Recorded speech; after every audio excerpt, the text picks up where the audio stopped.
Hello, ladies and gentlemen. We're back again, squad. Spring squad. If anybody remembers, we got the lovely cute noob and the amazing Wumby with us here tonight as our wonderful casters. And I will be your host, Gurf, back again. One night special only. Well, maybe you might see me back again throughout the split, but we are back on for VLS. It is week 4, and getting to that halfway point, right? It's starting to look spicy. Some of these teams are starting to slot in, and playoffs not too far off in the distance, but lots of room right now still for these teams to find some room, to find some leeway, because yeah, every single win is going to matter. But first of all, cute noob, how are you doing tonight? Mombi, I'm going to follow up after you. I'm doing great. I'm super excited to be back with you guys. We said it, the OG squad. Really, really cool. I'm excited to see these two teams because we had some thoughts on these two teams, but I'm not going to get too much into it. I'll let you ask those questions. 1B, how are you doing? Man, I'm doing okay. I'm excited to be back in casting with you, Eve, and I'm also very excited to have Gurf as my host again. There's nothing wrong with Tempora. I love Tempora to death, but Gurf, you will always have my heart, just so you know, buddy. Oh, what a Oh, friend. I know. It feels so good, coming back after a while, working away and then coming back all together. But we got some work to do tonight, and so do some of these teams. As we will get into the actual featured matchup of tonight between UCD and TTZ. But a lot of action to be covered, a lot of stuff to talk about. And I think coming into this week, before we start to talk about these teams, it's more of maybe a little refresher for myself, being away from the Valorant scene for a little bit.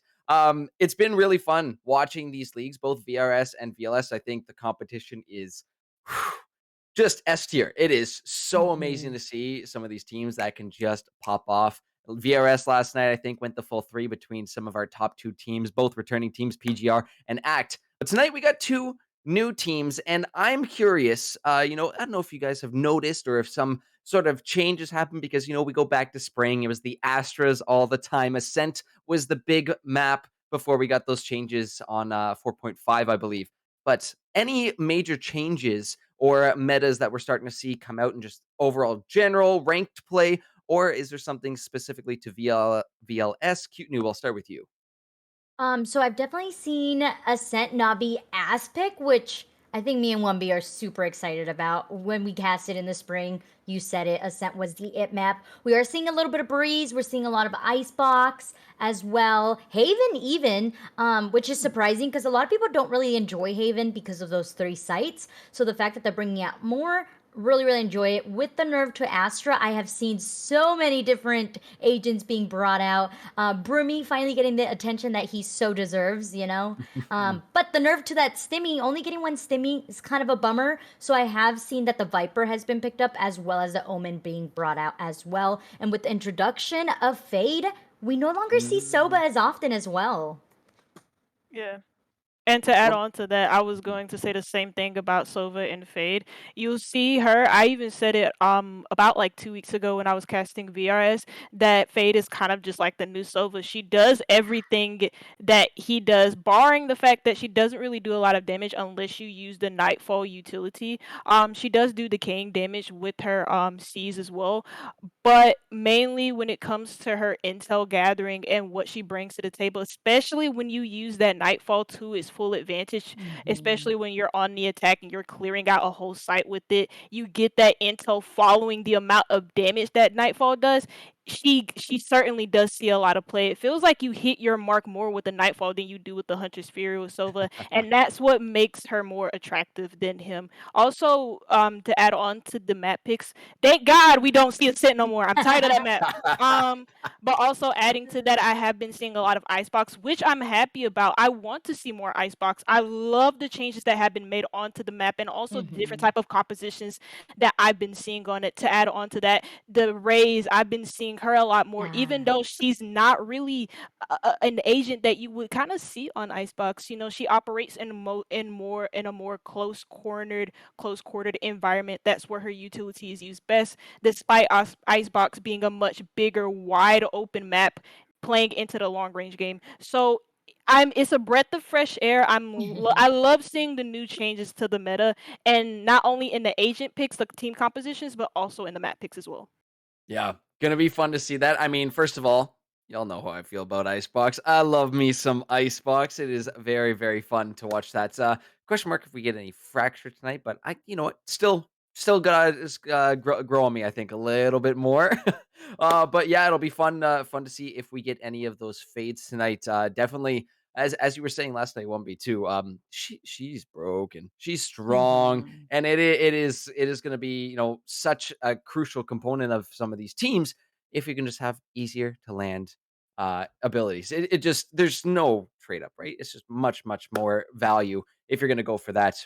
Replace the Silva with something I can land things easier, less concentration on my gun, or less concentration taken away from my gunplay, and yeah, let's see. But I mean, at the VLS here, the crosshair placements are mint. The actual players are mint as well too, and that's what I'm looking forward to being back here tonight. But lots of teams to talk about, right? We got two massive groups going on, 2 of 9. So we can actually take a look at how these teams, how these groups have kind of made their way through this league so far. So why don't we go ahead, take a look at those standings real quick. We'll start with Group A since we are going to not be covering them on stream tonight, so might as well give them a little bit of love first. HCE in that first place slot right now still have to play a game this week, right? Did get that bye week, which is why they're 2-0, only have those 2 games. You got CGFLN VEXE, who we saw last week, who absolutely tore it up, all tied for second place. We got INF in 5th, PLX just behind them in 6th place, and then, of course, ODG, NG, and TTR down there in the bottom 3. Over on the side in Group B, the Akuma squad looking strong also in Valorant. That is what I love to see.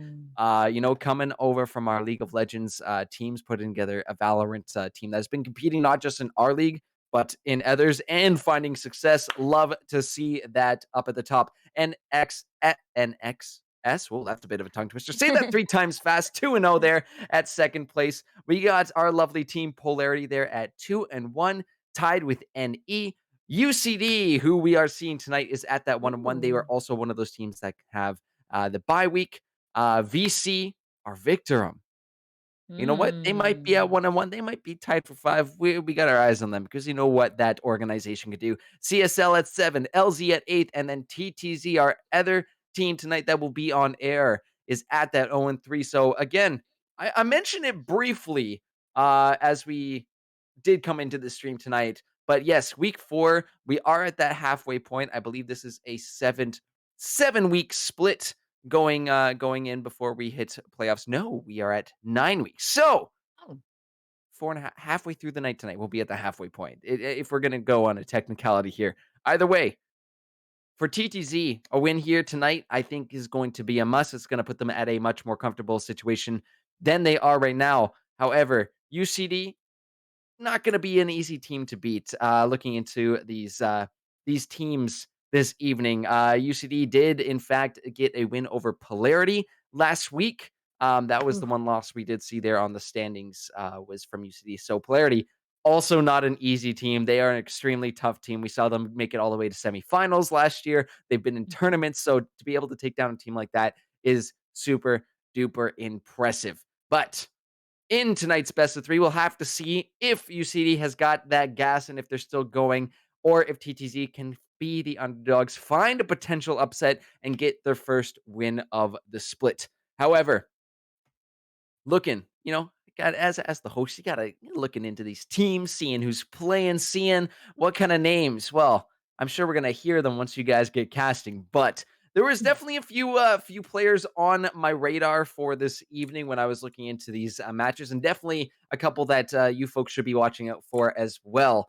So why don't we go ahead and start off with the first one that caught my eye, and this player is going to be from UCD, Benas. Oh my goodness, all over that stats board. Oh What can I man. tell you? The KDA is what jumped out to me first, is 2.12. Absolutely bonkers to see a KDA like that.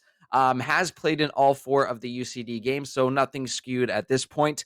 This is might be someone who is registered as a substitute, but being there for all four, kind of feeling like a main roster player here. And it would be a little bit of a shock not to see Bennis coming in tonight. So I'm really hoping that we do see someone with these impressive numbers: 239 combat average combat score and kills per game, 19 and a half.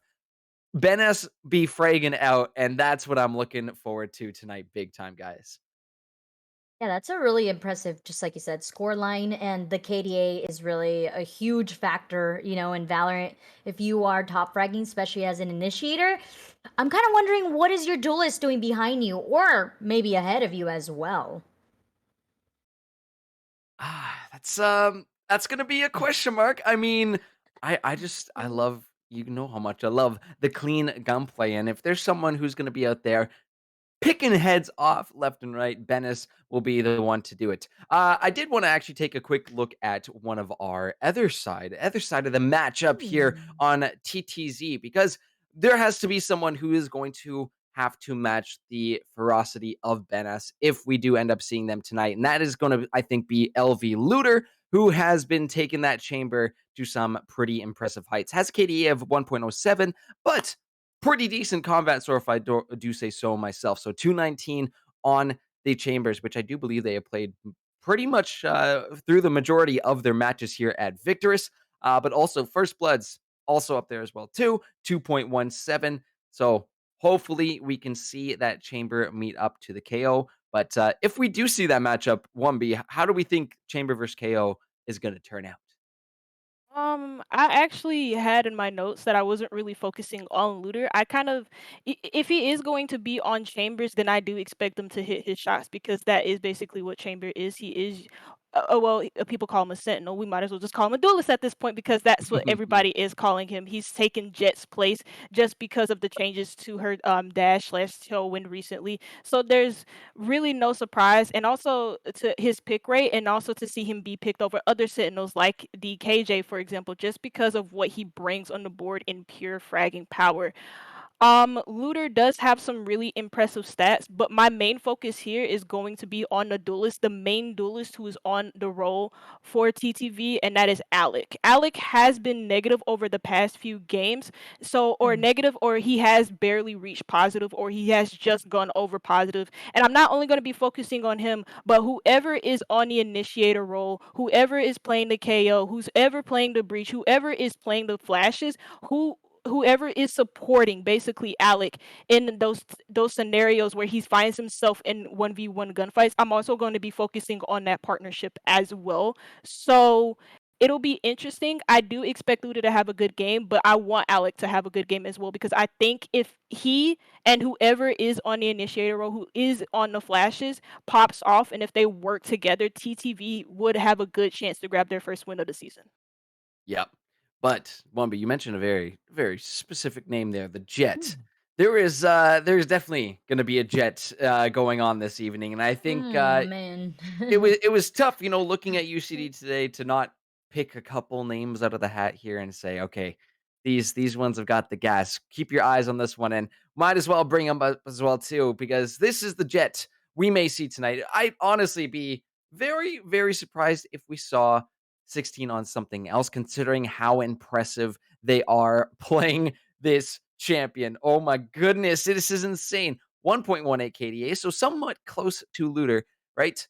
Average combat score 232. So we're starting to get up there, but it's the first bloods per game. Oh my goodness, you guys. This player is getting in Yes. there, getting dirty, and yeah, starting these fights off. So the KDA, I think, a little bit reflective of that, right? Trading out Mhm. 1 for 1, 2 for 1 in those odd cases, but being the person who is currently tied for first in first bloods per games in this entire league, that is so impressive. I'm talking these two other teams that we're looking at that are up there is HCE, which is first place in Group A. That is HCE Drip and Akuma Degrees, who's first place in Group B. So C16 is keeping up with those Titans right now. I think this is going to be a major player for the UCD squad in making these initiations. Potential heavy, heavy favor to attacking side. We'll have to see if that is something that they do decide to go for, knowing that they have this kind of um, monster on their team that can do this with the Jet. But yeah, those are the players at least on my watch list for tonight. 1B, you did mention a couple others. Well, so I'm gonna go back to you, Q Noob. Any other players that are on your radar for this evening? No, you guys pretty much mentioned them all. I think, as we all can speculate, it is going to be a huge uphill battle for TTZ. You know, there's a really dominating duo on the side of UCD, and it's gonna have to be a lot of comms, a lot of slow play, a lot of really strategizing on how to beat UCD since they are on that 2-2 roll. And not only that, but they also have, like you said, the first bloods. That means you're gonna have 16B just full sending it onto site, making sure that they are creating that space for the team. So it's going to be up to Looter to really stop that, if possible, as well as any other Sentinel that's going to be on the side of TTZ.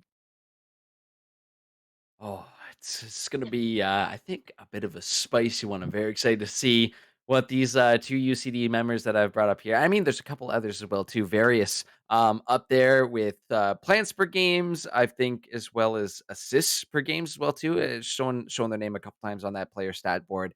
Um, Yeah, another key component being the captain there. I think we've seen it a couple times too. If you go back to Excelsior from last split too, fake flashers Mhm. having Cal as one of those main members, main diffusers, main I guess what do we say? Utility agents as well too. Just more in the background, but you got to know in the background that the comms are there. They are sitting at the head of command right now, making those calls, making sure that their team can do that while they get in there and clean up. So oh, so excited to be back at VLS and see what we are going to have. But I believe players are just getting ready and into lobby right now. So we will have map selection and bans in just a few moments.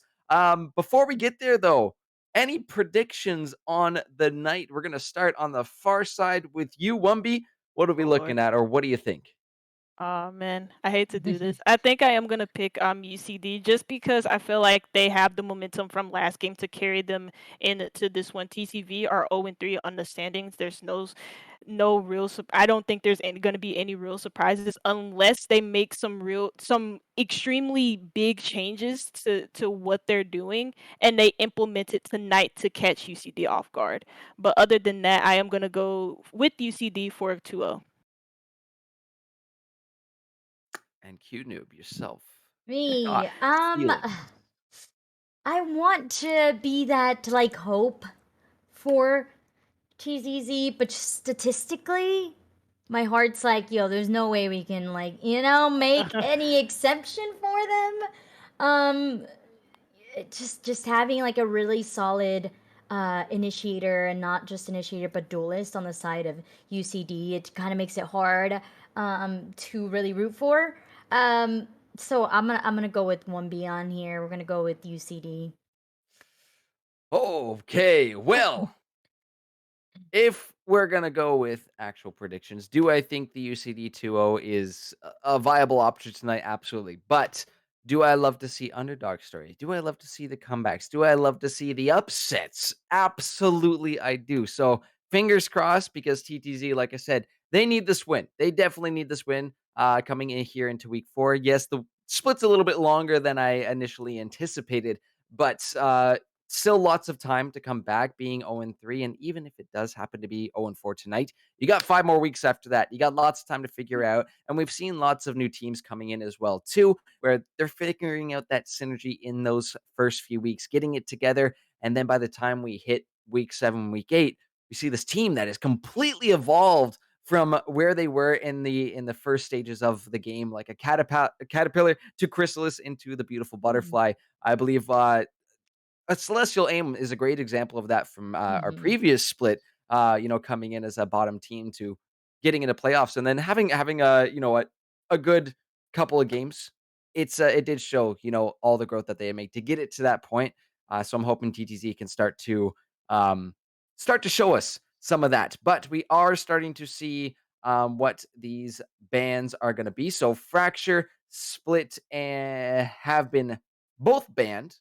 I believe Bind has been selected. Mm. Haven has been selected. And then we're going Ooh. to get a couple more bands. So I believe Bind is up on the board first. Unu, we'll start with you. Thoughts about this? One of the OG3 maps coming out first tonight. It's expected. I feel like Bind has been one of those maps that like has gotten its place. We used to talk about how people used to hate the teleports. Now that Fate is in the mix, those teleports come in clutch. You can really rotate to the side, you could send out your hunt, you can really use them to your advantage. So it makes sense to me why you would bring out Bind. The fact that we're going to Haven, I talked about it before. We've seen it so much with the amount of strategic gameplay that we've seen just from this act alone, and the high quality of gameplay. I could see why these type of teams have really good set strategies for this specific map, and I'm not surprised. But I'm hoping that the last map is Fracture, because we have not seen Fracture throughout this split. So, Yeah, it'd Mummy, we be want Fracture. No, I'm shaking my head because I already saw the map and it's not fractured. Sorry, Oh spoiler alert. I'm so sorry. no! You well, broke my heart. we'll have Oh. have to no, yeah, unfortunately Fracture gone for tonight. But yeah, I just want to Oh, that was the confirm. first one that was gone. I'm sorry, my Yeah, brain. all good. I know my brain is like it's a goldfish. If I'm not like constantly scrolling up to see what that band was, it's gone. It's gone from memory. But yeah, just confirming for our third map. If we do get there for tonight, I do believe it is going to be UCD bind on that attacked UCD on attack on bind for game number one. So again, back to that point about being attacker favored with C16, who I do see in lobby tonight. Bennis is also in there as well. So the two heavy hitters of this UCD squad are in motion, ready to go. We do have Alec as well as Hapa. I do not see Looter. So that could potentially be a little bit Mm. of a hiccup. But if you got someone else coming in to fill in for Looter that UCD hasn't seen, maybe a little unscouting advantage if it hasn't been done, or just the unknown player style. So a lot of stuff that we can throw at throw in the mix, could throw to variables. But any final points before we finalize our picks and confirm we're ready to go? Wumby, we'll go over to you and then back to Cute Noob. Um, I'm not too sure picked out bind if it was TTZ, or because if it were TTZ, then I would say that's actually a good pick for them. Take them onto a map that would throw them off guard, because for most of the seasons, actually, both of these teams have been playing on not Ascent, Haven and Icebox, as I get my brain corrected.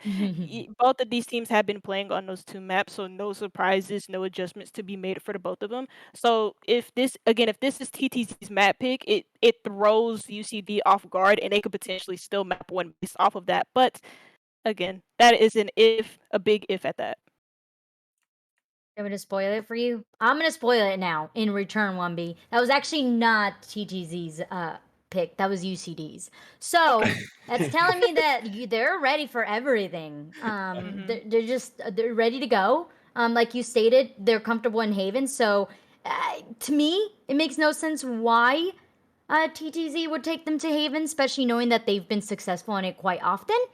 I don't know, maybe with Looter being off the map and bringing in a new player, a sub, that might be the dark horse. That might be like, hey, we've been keeping this secret and we need to bring out this secret right about now because we're not doing quite as well as we want to be. So that could Mhm. potentially be it.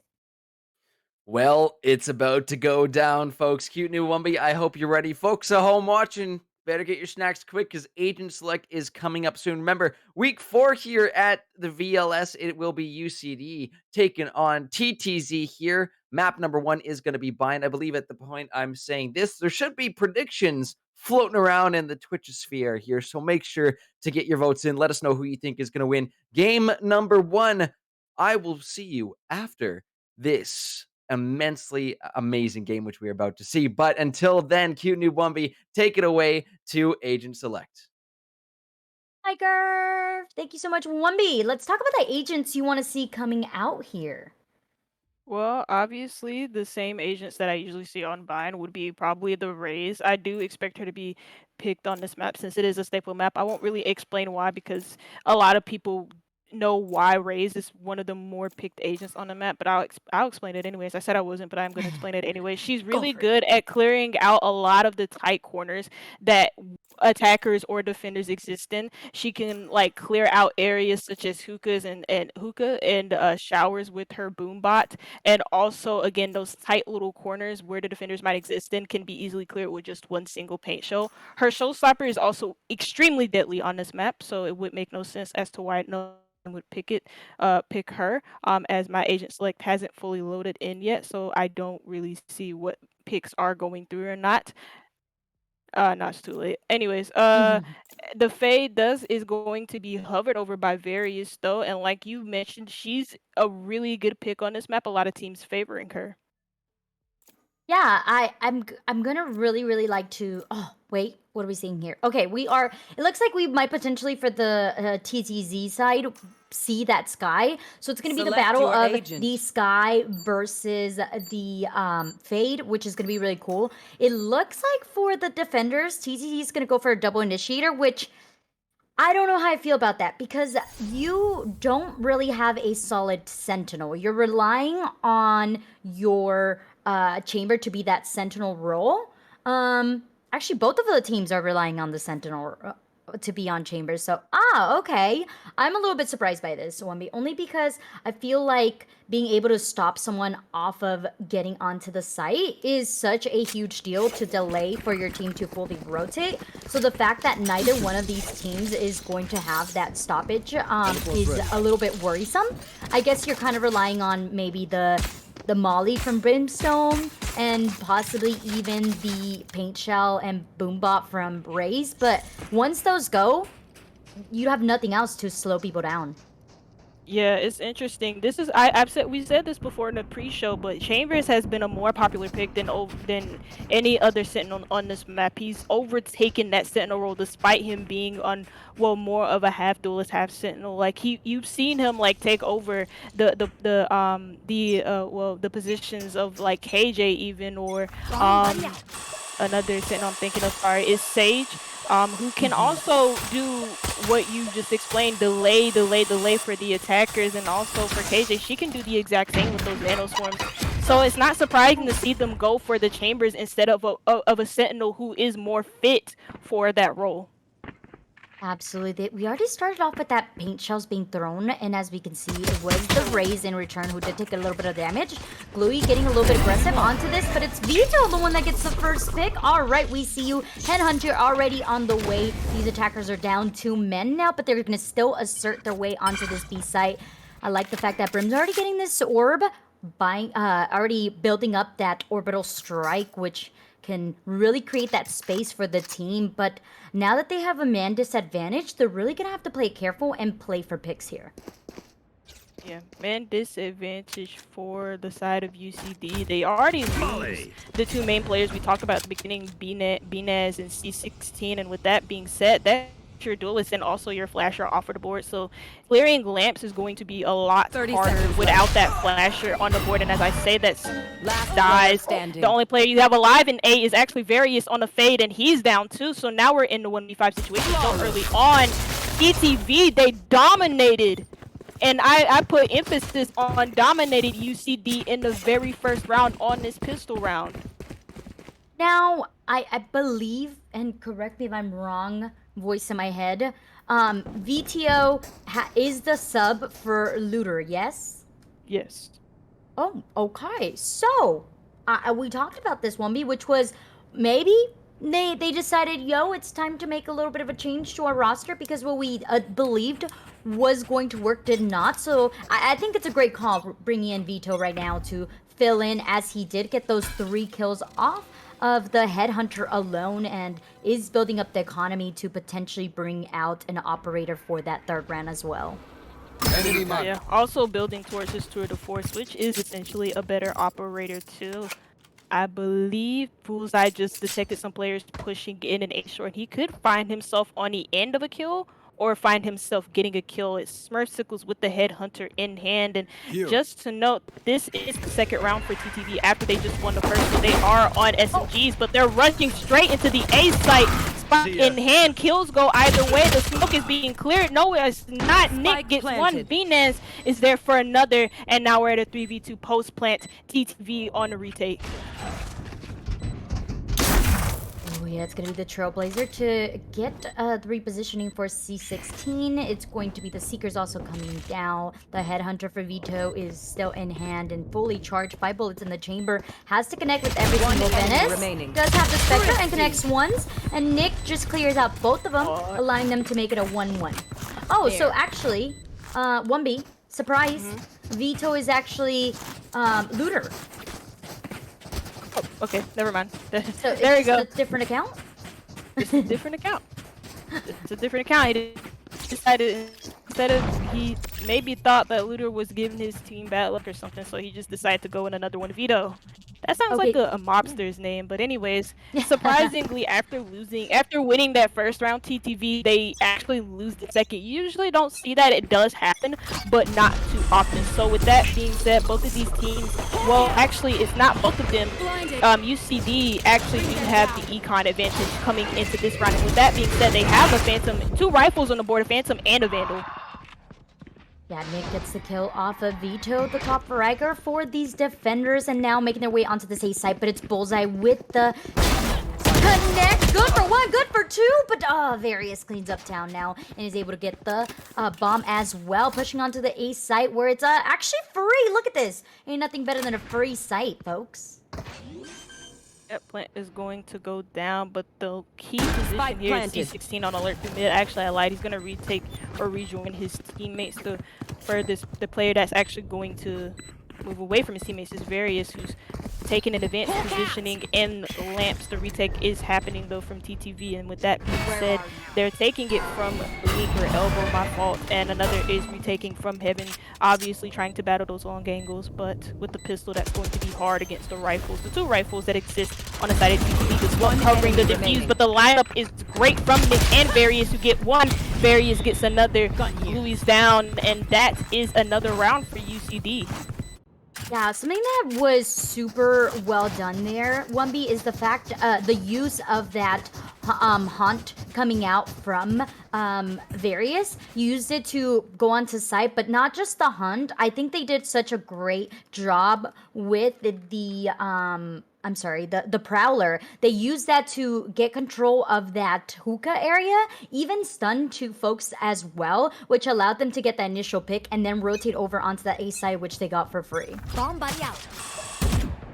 We talked about Faye a little bit and how good she is on this map. She operates really well on maps that are shaped like Bind, big wide open maps with roofs where you get those lineups that exist. And with that being said, how those howlers, those haunts, and those prowlers they have such good value on this map. Now in this upcoming round, oh god, TTV Vito in particular has a operator on the board, but Nightfall is used plus the orbital strike, and look at all this space being made on the A site. The first kill going UCD's way.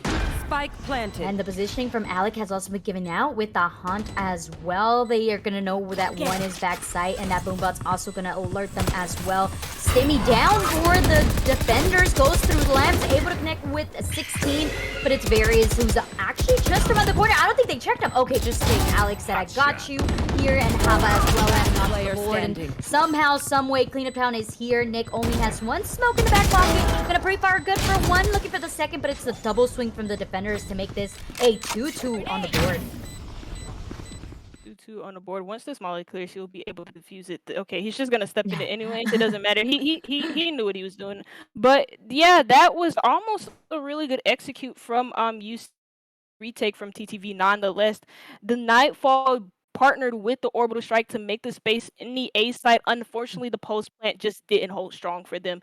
But Vito, he is going to rebuy his operator from last round, and well, if TTV lose this round, it'll be quite an expensive one as well. But Happa, he does have the orbital strike in hand, or not TTV, sorry. You know what? I mean UCD. They won't have the operator because Vito was alive last round. I got teams mixed up, so that is my fault. It's Is okay. Names sometimes go crazy, and Vito trying to go crazy here on the Sela. Sees the shoulder of Nick, but does not quite connect. Okay, second shot, that hits for sure, but is traded off here by the returning chamber on the attacker's side. It's still 4-4. Bodies are still onto the safe side. I like that TTZ has kept one of their players onto that A site, waiting for the rotation, which they think will for sure happen. The Seekers do get invested into this side as well as the nades. It's Vito who's thoroughly blinded, still tries to fight, but no, it's going to be the attackers taking control of the site. Vito still alive, somehow, some way holding his elbow, but it's a swing from Smurf, who does indeed get that kill, and now the bomb has been planted, but now it's a 2v2. Boom, by Victoris. That into not being grabbed. Now we're in a 1v1 and Victoris with the 1v2 clutch. Oh my god, the fade. Well, not really in the way of utility, in the way of her hitting shots. And did she hit them well? When you play against, well, I can't really say that, but TTV losing that round, and it is a third round on the board for the side of UCD. And with that, they take the lead. But also, well, I mean, TTV, the positive in this round is that they have 4 ultimates available. They're gonna be on a force buy because their economy is not looking too hot right now for UCD, though the operator side, the Tour de Force basically You an want to operator play? is Let's to be play. prepared for Smurf Sickles and use this round. No. Alex said, I'm out. It's too hot here, and it's going to be the smokes coming out.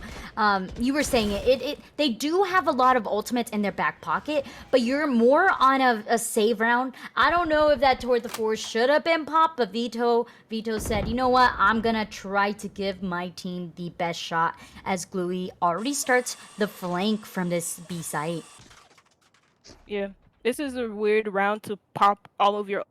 It'll be a very expensive round for them, despite them force saving. And the thing about popping all of your ultimates on the force is just due to the fact that you're not gonna lose the force. Basically, you're not gonna win the force.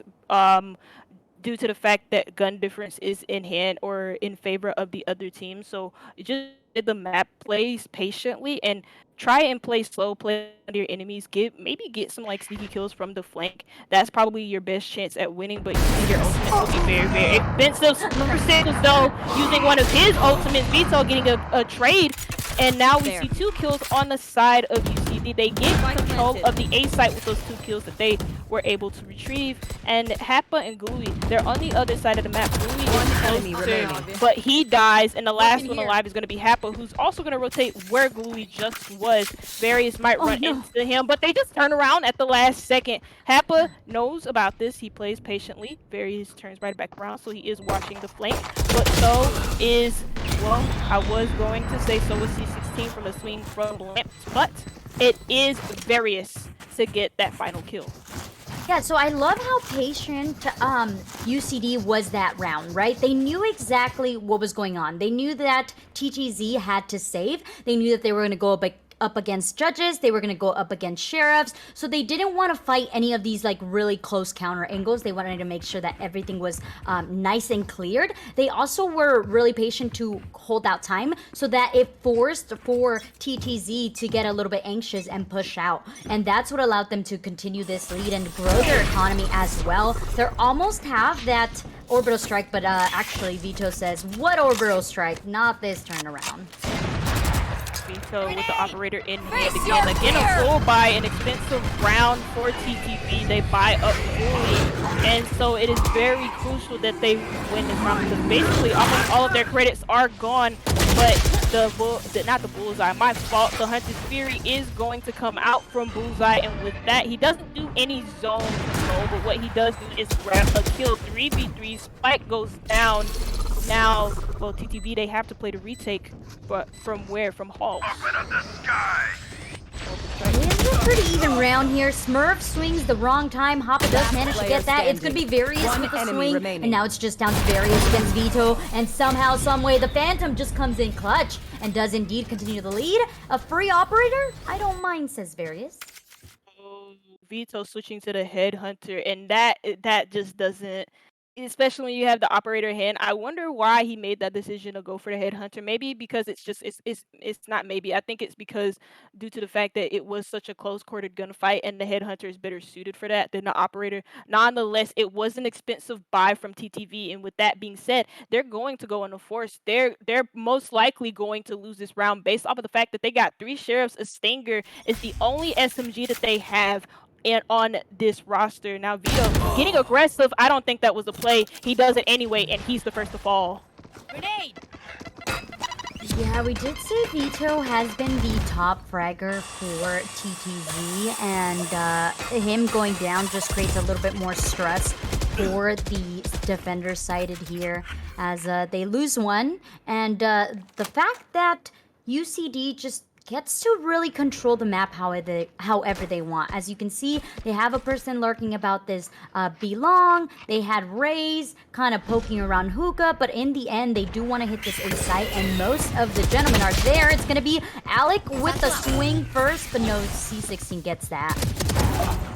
Another kill for C16. You know, we talked a little bit about Banez, but we've also talked about C16 briefly, and I feel like we didn't talk about it enough. His entries are just so crucial. He does get traded out, though, by Gluey, who is all the way near his own fun site for the defenders. Hapa does fall on the flank as he was trying to retake from behind the UCD back line, and it's all up to Gluey, the flasher. Well, he's going to die. Smurf Sickles on the operator, and who else but the Chambers. It is another round, a 6th round on the board for TTV, and if you know, we are going to see not TTV, sorry, UCDs, I get the names mixed up yet again, but we're seeing full buys, we're seeing expensive rounds for TTV Cute Noob, and they're not getting wins. It's 6-2 so far. UCD are in control. They are indeed, and I think what I just wrote right now on my notes is the fact that they're not really trading off one another.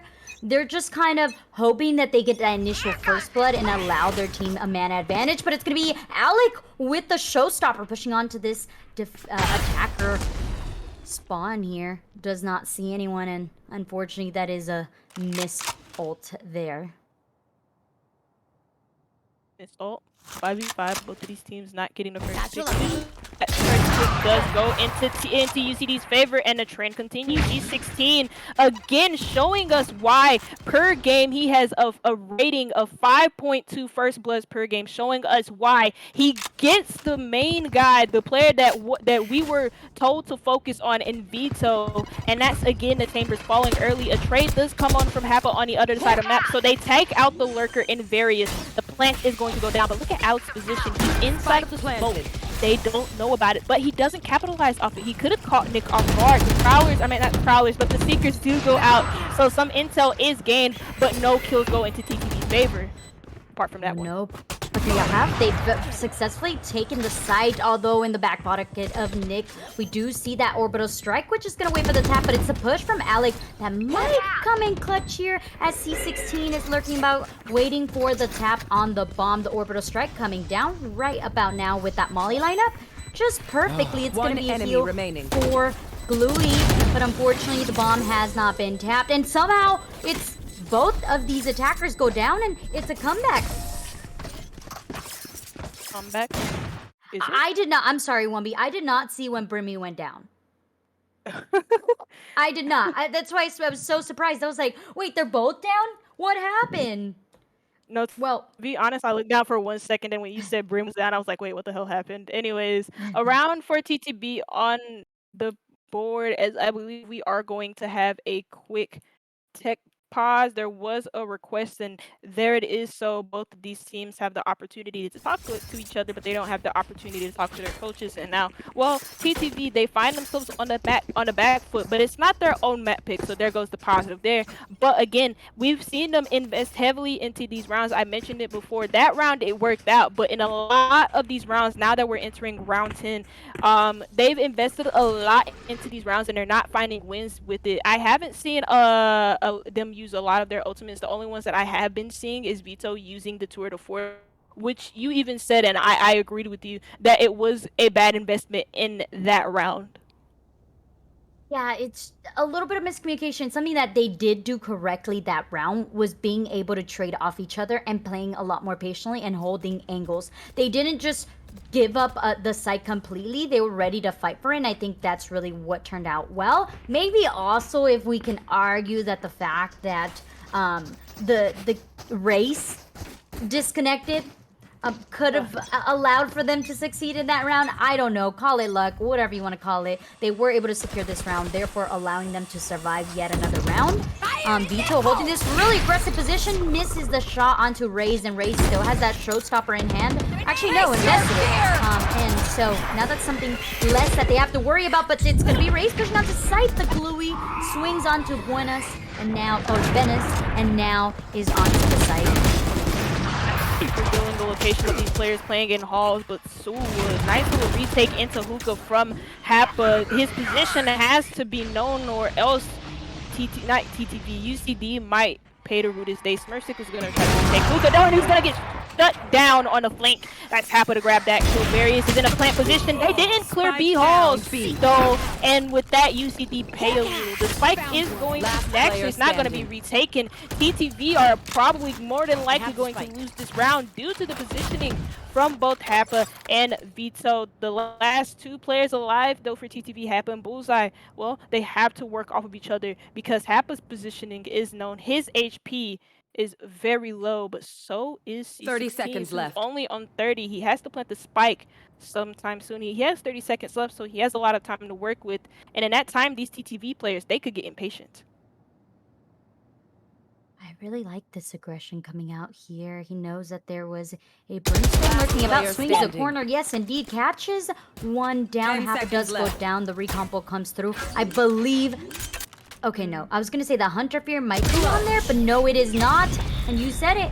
Impatience was what killed the cat. And there you go. I mean, I'm sure it was curiosity, but also impatience.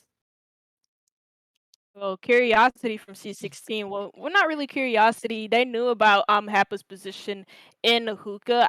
He did a good Happa did a really good job of retaking Hookah when he had the chance. It was just unfortunate that I felt like he maybe thought he couldn't have rotated. Maybe if he did rotate, Hookah found him in a more favorable position, maybe right next to Bullseye, they could have worked off of each other better in that 1v2 situation. They were so far apart that they couldn't work with each other. They couldn't swing with each other. But again, that's what we talked about. The communication for TTV just isn't there at this point. We saw it in the round.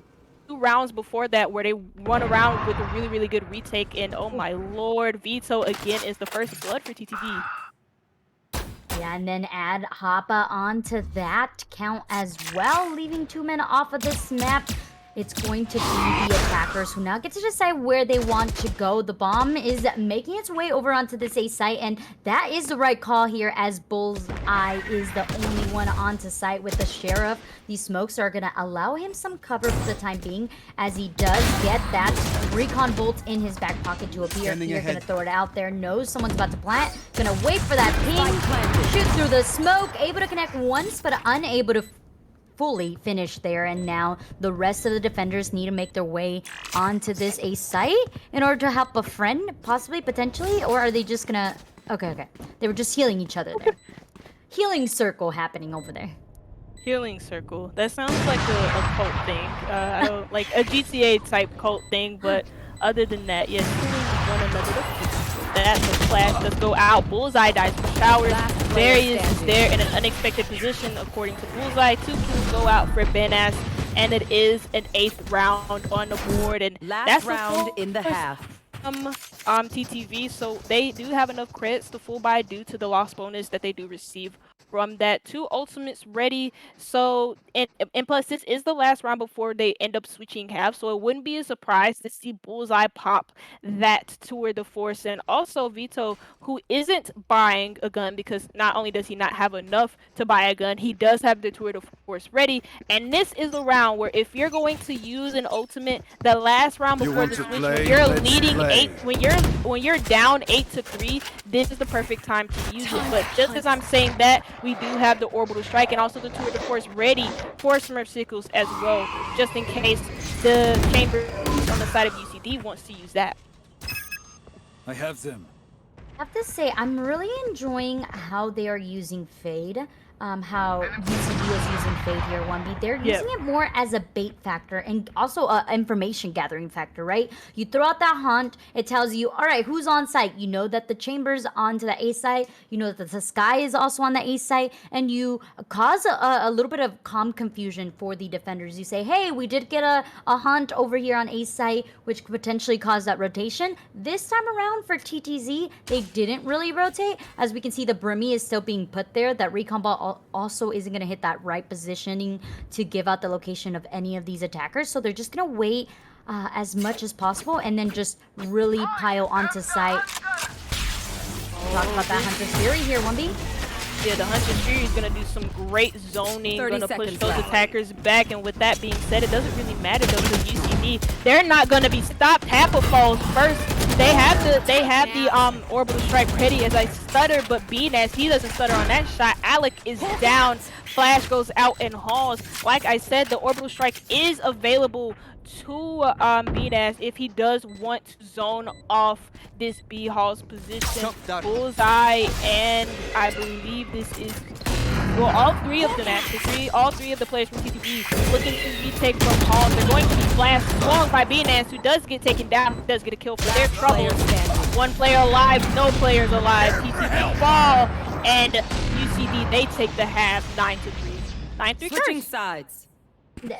I believe. I was the one who constantly said that in our spring split, and I do believe in the 9-3 curse. I think that once you get a little bit too confident on one side, you could start making some questionable choices, but I don't know. UCD seems to be very patient. They seem to be really hitting their shots crispy clean. And like I said, they seem to be really good at communicating and aggressing onto a site. Something that they did just successfully throughout their whole attack was baiting out time and creating that like confusion and mental battle for TTZ to be like, are they hitting here? Are they not? We don't quite know. Also, they made it really hard to flank as well with the trademark always being behind them. So it's going to have to be an uphill battle here for TTZ as they go into the attacking half. 16 already wasted that boom bot, but was able to get some shots onto Chamber. Angel going out, Alex in his corner, but he does get one. I thought he was going to get the second. He does fall. And one thing I wanted to note of Alex, he is 4-10. And I said I know a lot of people want to keep their eye on Vito, but I said Alec in particular because he is on a more aggressive role. He is on a duelist. He is on that entry frag role. So I wanted to see more for him. I wanted to see what his potential was for TTV. And so far, I haven't seen a lot from him on the Raze. He's had a pretty quiet match so far, especially when it comes to not only the entry kills, but also the utility being used. I haven't seen a lot of value come from the fake shells, nor the boom bot, as, oh my god, that haunt was so good. Nick gets one. Wait, Bullseye gets two. He's in the B site with the spike, 40 seconds left. He does have enough time to work with. And I believe Smurf Sickles, a bit low on HP. I'm not too sure what the exact number. Does have the Hunter, and good pinch. Good pinch from UCD to end off that round. Good teamwork. Yeah, the aggression coming out from UCD, even though, yes, they are in the defense, they're up numbers, right? So they're able to really get aggressive. But I like that they get aggressive and then go back to the site as soon as they have that man advantage. It's better for them to be like, okay, we got a pick, we can just hold out, because they are the ones that need to aggress onto the site. Something that I am seeing just from this beginning point is the fact that although TTZ is getting kills, they're not really communicating as much as I'd like them to be. The utility isn't being used to benefit one another. It's more like trying to benefit just one single player in itself. Yep. I mean, this is again what I talked in the pre-show too. For Alec, I was not only focusing on just him as an entry, I was also focusing on who is the flasher, because usually your flasher is there to support your entry fragger. Those flashes go out, they're supported on that string. Swing as Bullseye misses a couple of shots. Venus and Smurf Sickles get the opening kills. But again, like I was focusing on, well, who's the flasher? Who's the main entry fragger for this TTV side? Because they're not really hitting, and well, okay, they're hitting their shots. They're 3v2. Scanning ahead. And an advantage in round pull being planted. Nick does get a kill with Bulldog because, well, they do have those. They do have the guns. They do have the money to afford those guns. C16 has a judge, so he's allowed to just run into these defender spaces. We've seen him do that before in those attacking rounds where he's initiating those opening picks. Well, he in one now. He switches to the sheriff, though. Does he know about the player behind him? No, he doesn't. Oh my gosh. The fire goes out. enemy He remaining. gets low. Oh He destroyed him. no! Oh, And Nick absolutely. destroys him too. And now we get So- the defuse. Yeah, so something that TTZ did successfully there, Kwambi, is the fact that they were trading off one another, right? We saw that double push from, I believe, was Vito and Bullseye, both in that shower location. They were ready to trade off one another and were able to do it successfully, which gave them that man advantage. They planted the bomb, but no one was watching the bomb planter, and that pisses me off because, okay, do you know how important it is for you to get that bomb down? And not only that, but then hold it post plant. If you have that man advantage, you should be looking after your teammate, and this is something that TTZ is not doing. So if they want to come back, if they want to get anything done, they're gonna need to start playing together a little bit more. Ooh! Okay. You know what? They played together and they both died together. So there you go. Vito gets the trade though, but then maybe a little bit too late. It's a double kill from the Brimmy. I believe the Brimmy, not Brimmy. Who was that? 66? No. Who was that? I can't remember. C16, my lord. I had a brain fart. C16 getting a double from Hookah. The paint shells did come out too. The boom bot was there to collect the intel, but they just looked the wrong way. And well, that's really the fault of I don't really know the light up from the boom bot. It just didn't hit its mark, nor did those paint shells, and they didn't properly clear their corners whatsoever. So that's really on TTV. Now in a 4v3 man disadvantage, you lose both your entry and plus your smoker. So that should do some damage to this attack. And well, their chances of winning this round are slim. Slim indeed, but through the smoke, Nick does hit onto Remy, but it's Various continuing the judge challenge brought to you by 30 seconds left. C16, able to collect one, switches the weapon, knows exactly where Bullseye's is, and there is that brawler to allow that blind. Gonna push on through once more, trying to get a knife. Good job, Bullseye. If you would have got knifed, I think I would have like Alt F4'd myself. Same here. You know, I've gotten a knife kill 10 before. seconds I'm lying left. to you. I've never gotten a knife kill before. I just wanted to see cool. Last Look, they have player control of the B standing. side. First circle from Hookah gets one, he gets another. The lineup is there, he just has to reload. B-Nan's just gonna rush in and kill. That was the UCD round through and through, starting with those first two kills from Hookah. Again, not clearing their core to We have a replay. not clearing the corners in Hookah to begin with. And again, they rush in the wrong way, and the player behind them is able to capitalize off of that. And that was C16 with the judge. Yeah, so Wumby, this is exactly what happened. Okay, there was the fading out. The boombot did indeed hit the mark. It was just that Various got rid of it before it could alert them that C16 was in that corner. And then, you know, it's like a cat. Once you see something, you go after it, and they went after Various. Little did they know that C16 was right around the corner ready with that judge. So that's called teamwork, and that's exactly what TTZ should be doing here as they are trying to make their way onto site. They were able to get rid of C16 here. So that is a man advantage, and with that recon bolt, they're trying to gather some information. Unfortunately, it doesn't hit the right location to peek out. Who's that? Smurfsicle. Circle. C16 is down, so that's a positive for They TTV. found my trap. And has been destroyed as it was revealed by and then Smurfsicle gets two. Alec and have to fall. Louie is down next now to VCU. Hunter's Fury comes out, trying to push these attackers back. It does do some damage onto the chambers. Smurfsicles does have his ultimate ready, but he does have the Vandal in hand, so he doesn't need to pop it now. It'd be kind of a waste to do it. 12-3, match points for UCD. If they win this round, they 30 take the seconds first left. map, and it is their own map picks. So Oh my there you goodness. go. Rotation does come out though from TTV Vito, rotating with his teammate and Bullseye. And now Vito gonna plant that spike with Bullseye overwatching. The retake gonna happen from Halls, and well, the effort might as well be there since they both have rifles. Tour de force in hand for Smurfsicles again, just like it is for Vito, but again it'd be a waste to pop it now.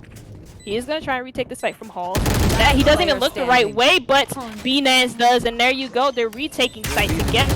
This is what we didn't see from TTV on their defense. They're able to win out Bind, though, and that's all that matters. TTV with a commanding 13-3 win. Yeah, Defenders UCD win. coming out clutch. They were able to secure that out. Welcome back, Gurf. Whoa. Very quick, if we may That say, map there. Yeah, you know what? I had some hope for TTZ those early rounds, a little bit of back and forth, but UCD just took a hold of that game and ran with it, looking so damn strong. And I mean, yeah, our forefront players were 100% there. Benis, C16, even Looker now VTO was having some impressive moves on that Chambers, but yeah, this was just UCD sided. It was very tough to keep up with that one, but yeah, a big shout out to Various, stepping up. That fade was incredible. I loved, Mm-hmm. I couldn't say it any better, baiting out a lot of those TTZ players, and the amount of information gathered from those just the placements of utility, and those alts were just chef's kiss. You could not ask for anything better. But we're not going to waste too much time because these players are ready to get going on to the second map of the night, on to Haven. So after that bind map, after losing that big streak in that I would say this the second half of that map, what is it going to take here for TTZ to find their way back into this to bring us to a map 3 if we're going to see it tonight? Wombi, we'll start with you, and then Cute Noob. We've said it throughout the whole map. It's just they don't seem to be working together as a team. It wasn't a case of them being you know what, usually for teams it's a case of being uncomfortable on your opponent's map pick. That wasn't just being uncomfortable on Bind, it was them not working together as a team. They weren't trading off of each other. Eve mentioned it throughout the whole map of Bind, where it seemed like when they are using utility, they're using it for their own personal gain, not really for the help of others. Again, I said I was focusing on Alec and also whoever was the flasher that was Ghoulie, Mhm. and I felt like both of them just weren't supporting one another. Usually, if it's like a duelist, whether it be Jet and KO, whether it be Jet and Sky, whether it be Jet and Breach, you usually see them right next to each other supporting one another. They were right next to each other, yes, but it felt like the coordination just wasn't there, and I don't really the only way they can fix that is just by making some huge adjustments by map 2, which is Haven, and Haven in itself is it depends on map control, and it depends on team coordination. If you don't have that, you might as well just kiss the map goodbye, cuz you will not survive. I don't even think 13 rounds if you can't even do the simple stuff on it. Yeah, for my Mhm. side of things, I think I mean, if we look at just the last map, Bullseye had a combat score of 313, which is Mhm. absolutely insane for the defender sided player whose team lost to be the actual top fragger of the whole match. That means he was doing his job. We need the rest of the gang from TTZ to show up, right? We're looking at the initiator. We're looking at the duelist. We're also looking at Vito, who underperformed. We're usually Yeah. looking to him to be the top fragger. So the fact that that's not happening, I think that it might require a little bit of a breather, maybe get it together. It could be the fact that Smursicle was just on top of it, and having to fight off the fate as well was a little bit overwhelming. Maybe they're not used to that. It could be a little bit of adjusting for them. I think that just going into this following map, started over, fresh mind, fresh sight. It's a new map. You still have a chance to go on to that third map and win it all if you really have that desire. And I hope that they do, because it could be theirs. And a breather we shall take. So, quick little break we are about to go to, but when we get back, map number 2 on to Haven we will go, but we will see you in just a few short moments. So don't go anywhere. We'll be back in just a few short minutes.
Hello, hello, hello. Welcome back. It is week 4 of the VLS. My name is Gurf, and we are about to get into game 2 of the evening. Cute New Mumbai. We just saw a bit of a one-sided match there from UCD.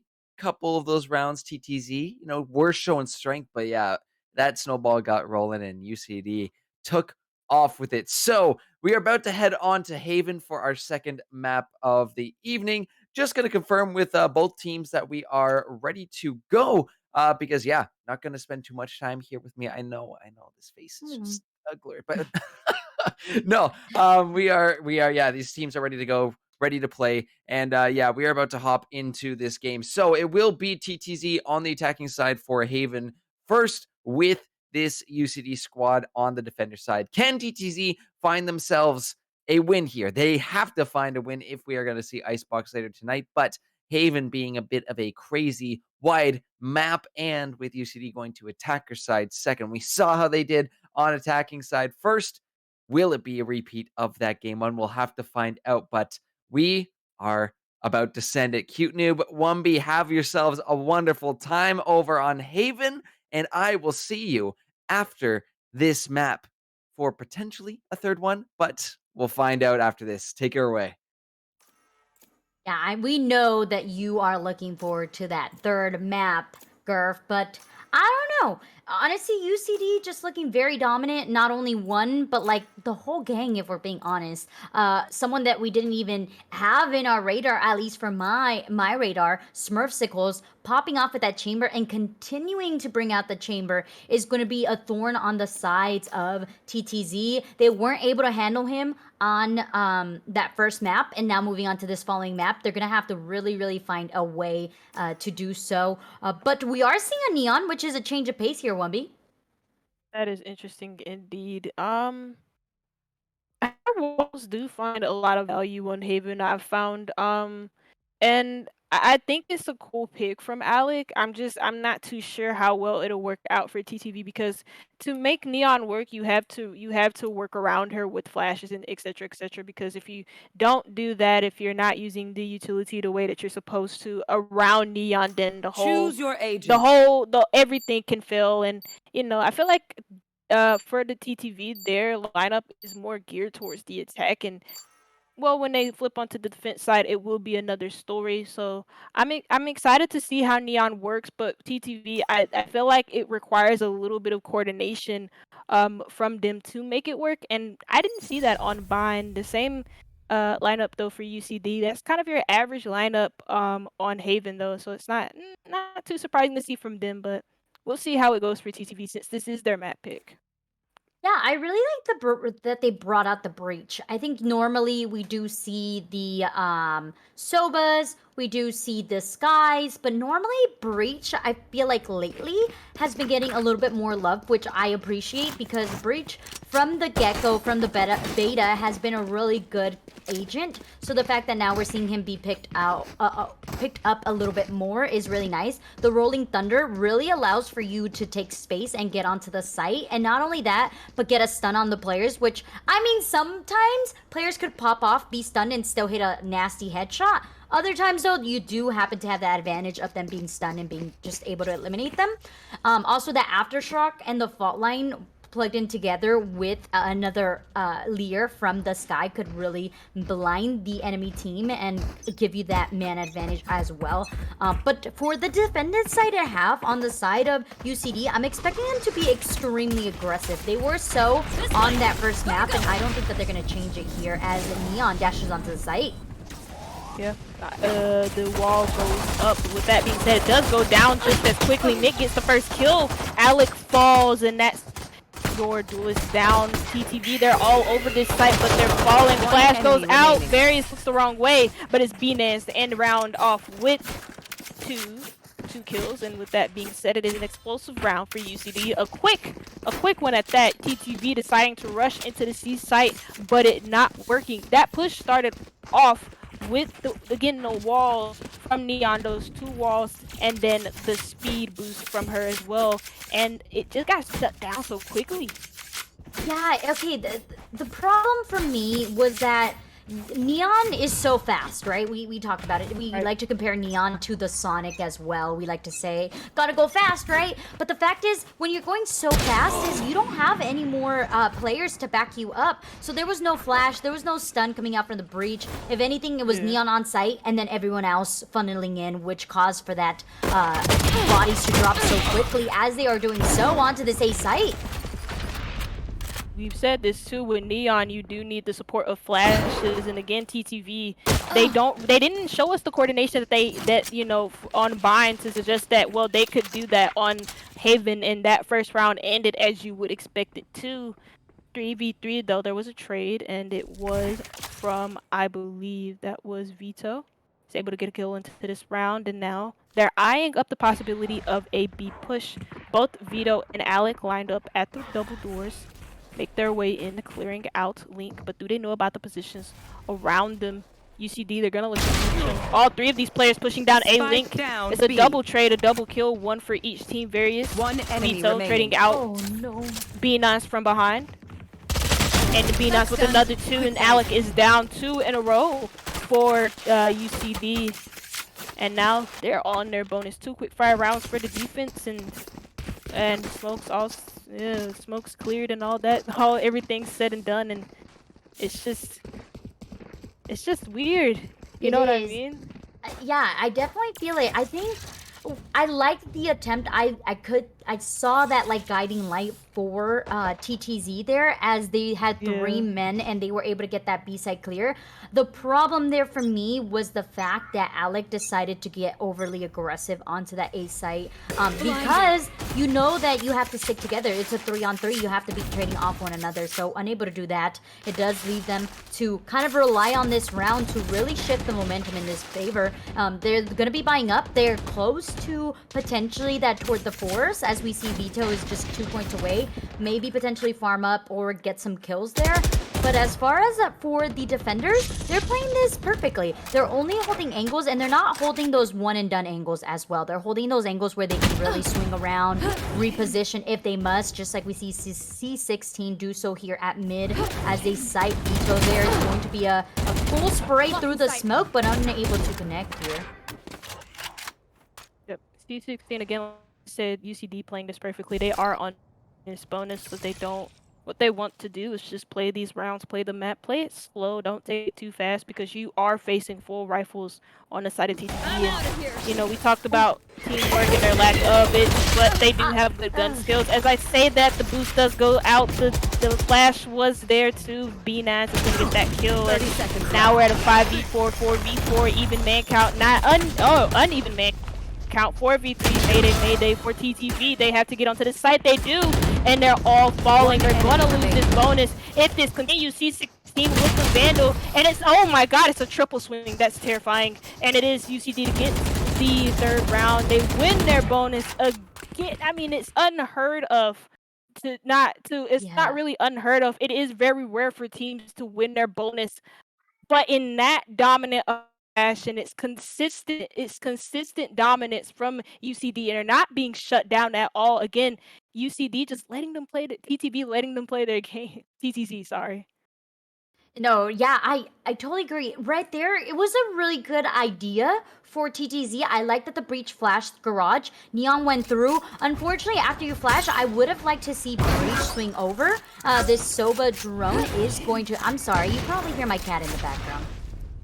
There you go. He's clear. He's okay, I promise, guys. C16 here. Wow.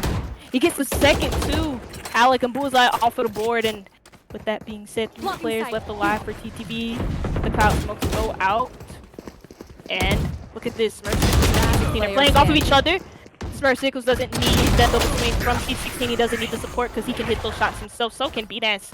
And it is another round. 4 in a row from not TTZ. So sorry. UCD.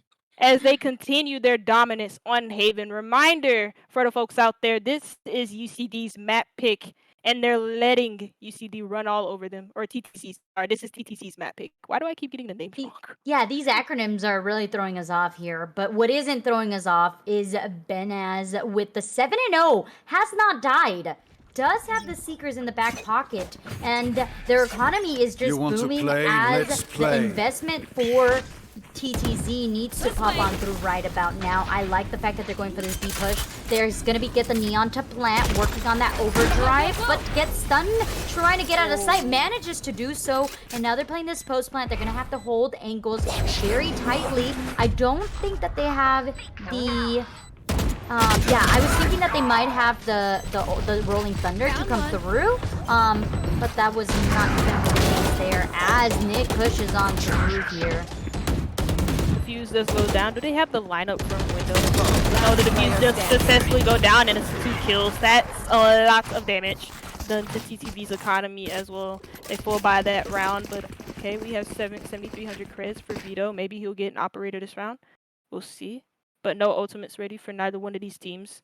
Again, that was a round so damaging. 5 rounds it was really damaging to your economy, but that round in particular was extremely damaging, considering the fact that those 2 players did lose. They did get the spike down, so there is a bonus for those crits. But again, it's continuing dominance from UCD and TTV. Again, what do they need to do to shut them down? Well, okay, Vito gets the first pick, so there goes the start. Yeah, that's a really great start. Just playing together, that's something that it takes a long time for a team to really get down. You have to understand how one another plays. I think right now, TTZ is playing this more like a regular rank game, where it's like, if I can get a frag and if I can't frag out, then great. If that does not happen, if your top gunners don't frag out, then you're left to try to clean up the mess at a man disadvantage, and we get this overdrive pushing onto this A site, and it is left for free here.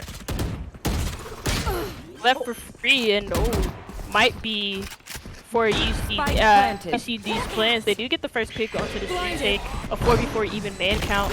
As I said, Vito got the first pick into this round, but can he help his team win it out? Bullseye gets one from Long, and Venus gets another. Vito is there to make this a 3v2, so advantage swing back in favor. Happa hiding in the corner like a sneaky little rat, and there goes Nick to fall. 1v3 situation.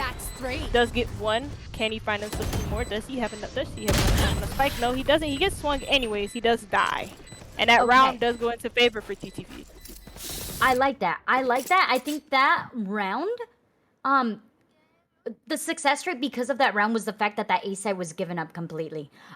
There wasn't a gun disadvantage for the most part, at least for the side of UCD. They had the gun advantage, actually, if I recall correctly. So the fact that they gave up the site, very question mark. Maybe they didn't want to die to that overdrive. They wanted to retake together.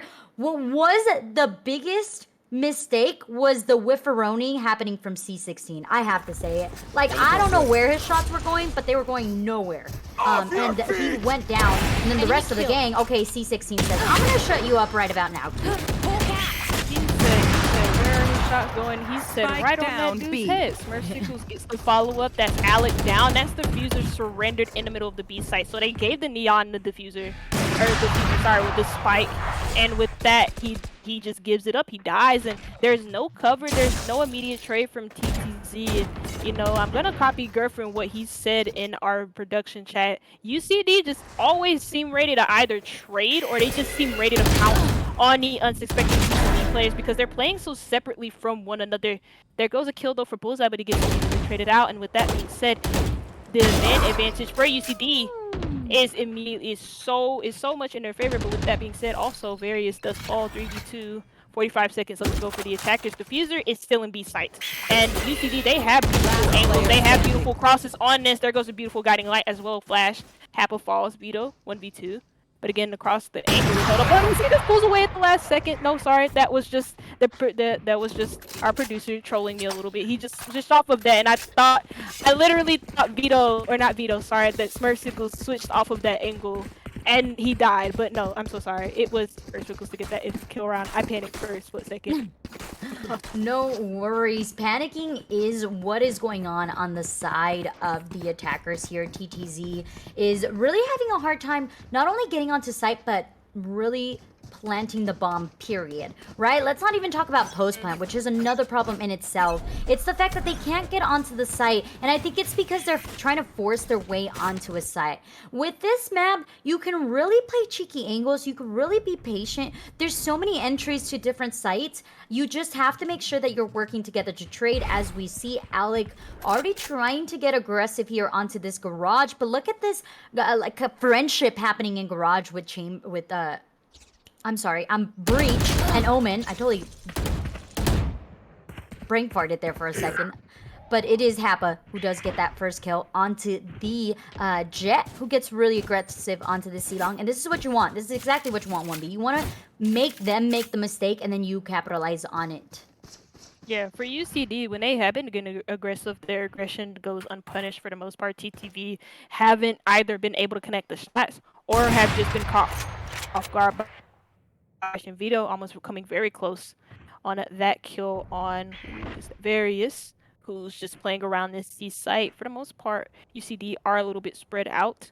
The players who are closest together are Victoris and Nick. 30 seconds had left. a party in the garage. That party has now ended. The cops have arrived, and so that party was shut down. A site is, for the most part, clear though. Smurfsicle is going to be the only one who holds it down. He has the Tour de Force in hand, but going to rendezvous on out of there, having been instead, not wanting to use it quite yet. 2 ultimates ready for 10 seconds left. UCD, like I've mentioned, the spike going down. One of those ultimates is going to be V9's with the Seeker. With that, she can grab intel, or I'm so sorry, they can grab intel, and also if those Seekers make impact on your opponents. Smurfsicle's almost coming close to Vito, so Vito is also very, very close to killing him. 3v3 retake has to happen at some point. UCD, they're just playing around with what they have, and right now, TTV, they're not giving them nothing. They're playing this close point so correctly. They have a player in hell, but one of that player in hell dies. Here comes one, here comes 2 from Happa, and now it's V9 in a 1v3, but can't clutch it out. Happa is able to get that pick, and it's 2 rounds for TTV, 6-2. Though UCD, they're very much still in control of this matchup. They are indeed, but I want to point out what was successful there. And what was successful was, just like I said it, playing out the map, playing it patiently, waiting for UCD to make the mistake. What happened there was Jet, C16, got a little too aggressive over onto that C-Long. They were able to pick that off. Also, I want to point out how patient Vito was onto that kill onto Victoris on C site. That gave them the man advantage. Not only that, but it also created a rotation from the defense, allowing them to get onto that A site and completely retake it. If they can continue to do that, I think we could see a comeback happening here from TTZ. Okay, and indeed, they're 6-2 down, but that's 4 rounds in a row that they would have to be able to claim. And also keep in mind the economy that could work in their favor. We could see UCD on a force, and with that, that'd be a free round theoretically for TTV. But, oh my god, all 3 of these players are stacked up, and there goes the flash to support this swing, and there you go. Beautiful, beautiful play from TTV. Oh, 2 kills go in their favor. Alec does get traded out though, but it is still the man count in their favor. Again, you know what we did is so important. Oh, Rolling Thunder being prepped. Vito does get a pick from B, lurking over in that area. But oh, look at this, the rotate coming in from TTV. I love it too, because they recognize that situation. Sorry, that wasn't Rolling Thunder. It was probably a fault line that was being prepped, unless that Rolling Thunder was popped. I don't think so, because he still has some points in it. Gigabrain, I'm obviously thinking with my head here. But TTV, oh, look at that, from the shadows used, and now Happa is in the C site. C site, for the most part, is clear. Happa recognizes this, and with that, they can get this spike down. Force a retake from UCD. Okay, so this is good. Victoris just come in, although I want to talk about Vito. Vito's going to be playing this long angle, which it is planted for. There's 2. The Hunter's Fury also gets popped. No one's going to be home to get connected with that. Just kidding. Victoris does get caught out trying to sneak away, but it's Vito who clutches that. And I want to say Vito was the reason why they were able to rotate off. It was that pick off of, I believe, I could be wrong here, but I think Nick was making his way from B site over onto A site, and Vito was able to pick off Nick, therefore eliminating the smokes and also a man from the defender side to have. And then the whole gang said, yo, we got the kill from that rotation. That means the other side is clear. They've been rotating fairly quickly, so we can get that site for free. Do I think that from the shadows was necessary to pop? No, I think they could have saved it for a future round. But hey, I mean, they created that space. They got it. They planted. They got the round. I guess that's good. If they can continue to do that and continue to trade off one another, I do see this comeback happening. Yeah, what we're seeing here is TTV playing more like a team, and with that being said, Vito lurking over by B. We know the lurk potential on Haven, and one of that lurk potential is by B. And when you have a lurker by B and your team is attacking onto the AFC site, it makes attacking those wing sites a little bit better or a little bit easier if you have a lurker doing their job, getting the exit frags, grabbing or like cutting off the rotations and holding those defenders away from where the rest of your team is pushing. So in saying this, the relay darts are going to stun. I believe Alec just stunned himself, but that's okay. Bluey is going to get a plant onto the site. Apple on A again. TTV playing off of this lurk, and the entry kill goes in their way. C16 pops the storm open, gets one, struggles to get the second. Alec is going to get aggressive, and his aggression is rewarded. C16 falls, and it's a... Whoa, oh my god, is that 3 rounds in a row for TTV? 3 rounds in a row, putting us 2 points away. I have to say, Alec, I love your enthusiasm. I see it, I feel it. That stun, oopsie daisy. I'm gonna hold you to that. But also, like, you don't know who's there. You're just going into the site. Should you have that Soba recon bolt let you know that there's 2 nearby, at least maybe 3, but the biggest MVP of that has to be Hoppa. Hoppa was over on the A side, got that first pick, also got the attention of Jet to not really aggress onto them. That's a good thing, but we're already starting off on the wrong foot here as C16 gets that kill through the wall bang. TTV, well, they're being tested here. You know, the last few rounds have gone their way. Now their perseverance is being tested, but they're failing. Alec and Bullseye fall, and TTV have not found a response this round. Not C16, but UCD, they don't need a timeout. They can just talk between rounds, and with that, they get a flawless. Also, I believe, no, sorry, that is an operator on Smurf Sickles. I believe he bought that a little bit earlier, so I'm not going to mention it. But in opposite of the 3 rounds in a row that we saw being copied from TTV. Again, what I've been liking from TTV over the last 3 rounds, because I feel like I have been talking a lot about the negatives, is that I feel like they're working better as a team. I'm not going to talk about Alec just kind of whiffing his relay bolt because, you know, he do be like me though. And I do whiff a lot of flashes.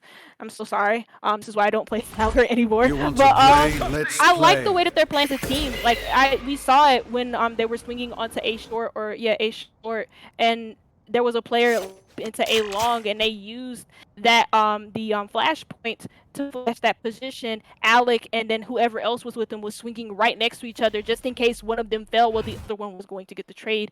That's just a good example of what TTV have been able to do, and the 3 rounds that they were able to win in a row. That last round was an interruption to that momentum that they created, though, so they're going to need to regain that in this upcoming one.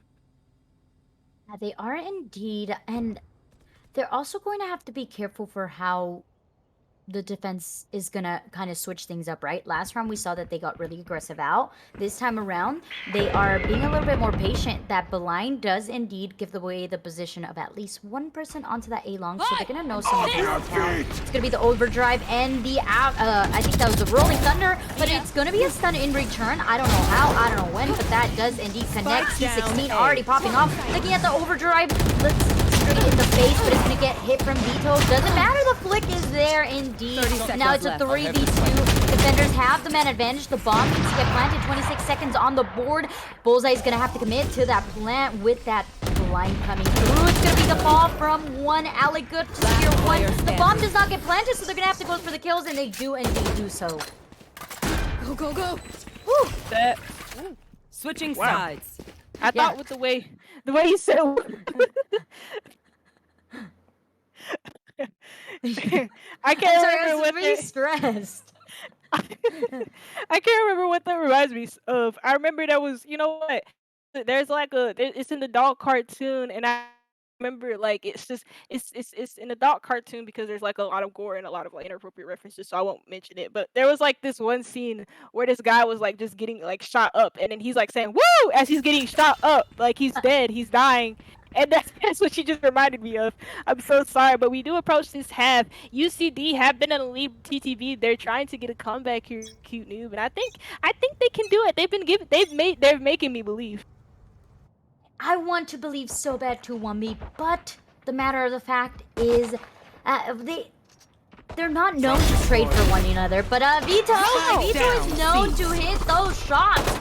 Gets repositioned though, and that is full control for these attackers as they rush into the site. The right click is not connecting for C16. Trying to find Hava, who has indeed collected one. Look for the second, and it is C16 coming on through, but no, it is a trade-off. Once again happening here. Smurfsicles trying to do just as Vito did with that headhunter. The flash comes through, and now it's a 1v1 happening here for Alec versus Smurfsicle here. It's going to be the repositioning from the Smurf here with only 26 health. 26 health. 26 health in the dream, you know.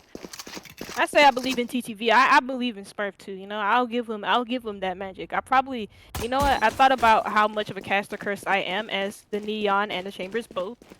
Each of them briefly, they both exchange some gunfire. They shy away, Ulu style, and Smurfsicle retreats into the A site. Gets that spike plant down so that it doesn't awarded some extra credits. Oh my god, the relay bolt. It does go out, but doesn't hit Smurfsicles. Able to clutch out that round, and it is a round or an 8th round on the board for not TTZ. Sorry, UCD.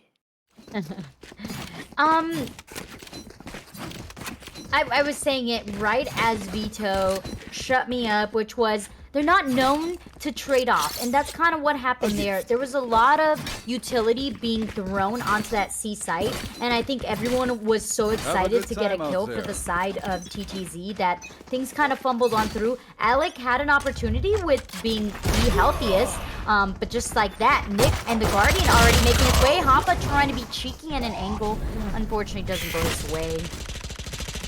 They tried to create some early aggression towards that C-long area, and they get punished for it because, well, UCD, they have the better guns, they also have the better shots, and it is a flawless, so they have that too. It's a 9th round on the board for the attackers, a 9th round for TTZ as they look to eye double digits next round, and well, they're on their bonus.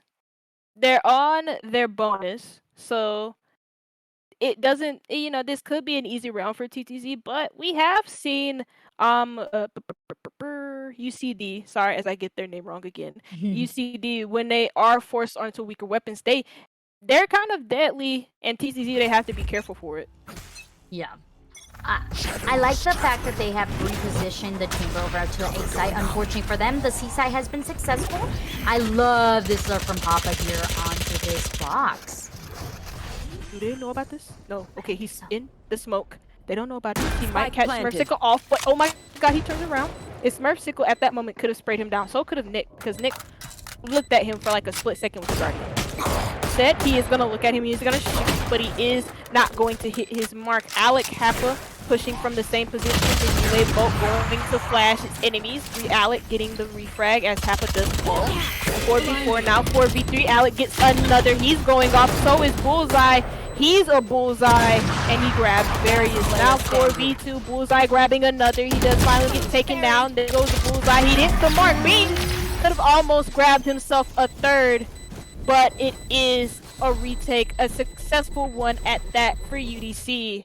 And it's Vito to defuse, a 6th round for TTC.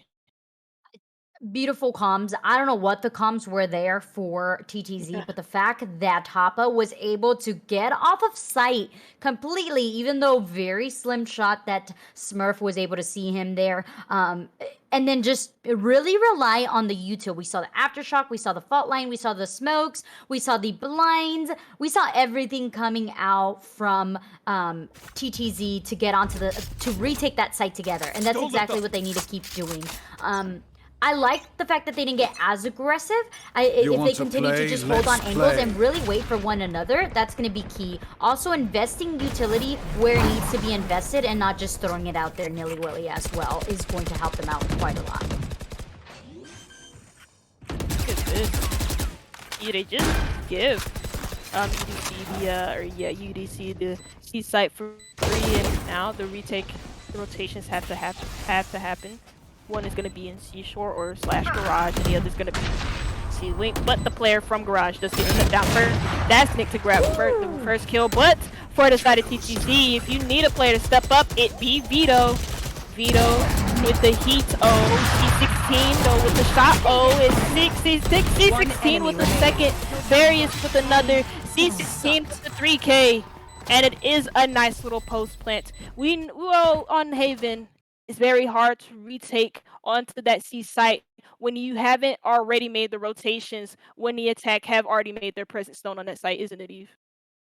Yeah, this replay coming through, as we can see, they did see one with that drone. The smoke comes on out. Unfortunately, C16 was not cleared fully. Able to collect one. I think able to collect through to the wall. Okay, that's two. There you go. Repositions with the dash. And we thought that Jet was broken after that nerf.